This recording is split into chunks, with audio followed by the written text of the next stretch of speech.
බුද්ධත්වයේ ලබන්න ඉස්සරලා සිද්ධාර්ථ කුමාරයාගේ ආගම මොකද්ද? ඒකනේ රංජනන් එලිකාරයෝ ගෙනලා බැලුවේ. පලාපල බැලුවේ Hindu. එතකොට බුද්ධත්වයේ ලැබුවට පස්සේ මොකක්ද ආගම? නෑ ඒ ආගමක් නෙවෙයි. තේරුණාද?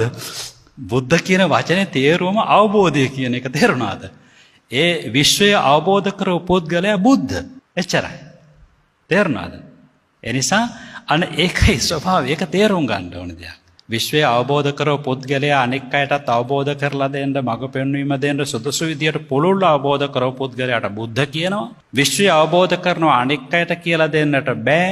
හැබැයි අවබෝධයේ අඩුවක් නැහැ. ඒ මනුෂ්‍යයාට කියනවා පසේ බුද්ධ කියලා. විශ්වය අවබෝධ කරනවා බුදු කෙනෙකුගේ මඟ පෙන්වීම යටතේ ඒ සංචිතය මනුෂ්‍ය පමණක් නෙවෙයි දෙවියෝ බ්‍රහ්මයෝත් ඒ සංචිතය තුළ ඒ කුලකයට ඇතුළත් වෙනවා. ඒ උදවියට කියනවා ශ්‍රාවක බුද්ධ. ශ්‍රාවක බුද්ධ.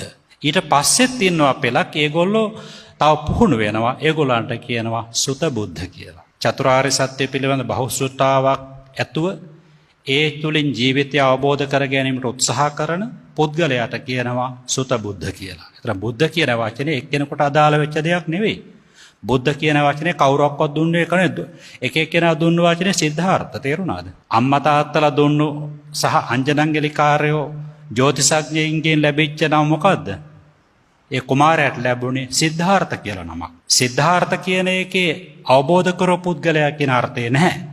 බුද්ධ කියන එක කවුරුවත් දුන්න එකක් නෙවෙයි. විශ්වය අවබෝධ කරනකොට විශ්වයේ නාමයෙන් ලැබෙන සම්මානනීය අන්වර්ථ නාමයක්. අන්වර්ථ නාමයක් කියලා කියන්නේ ඒ පුද්ගලයාගේ අතුලාන්තයට අනුව පුද්ගලයාට අනුකූලව ලැබෙන නමක්. ඒ කවුරක්වත් දෙන නමක් නෙවෙයි. දැන් අපි කියන්නේ තණ්හාංකර බුදුරජාණන් වහන්සේ, මේධාංකර බුදුරජාණන් වහන්සේ, සරණාංකර ඔක්කොම බුද්ධ. හැබැයි නමක් තියෙනවා අම්මලා තාත්තලා දුන්නු නමක්. එක නමක් විතරයි. අවබෝධ කිරීමත් එක්කලා විශ්වයෙන් ලැබෙන නම තමයි බුද්ධ, අරහං, සම්මා සම්බුද්ධ, විචාචරණ සම්පන්න. ඒව තමයි අතුලාන්තයේ අවබෝධයත් එක්කලා ලැබෙන අන්වර්ථ නාම.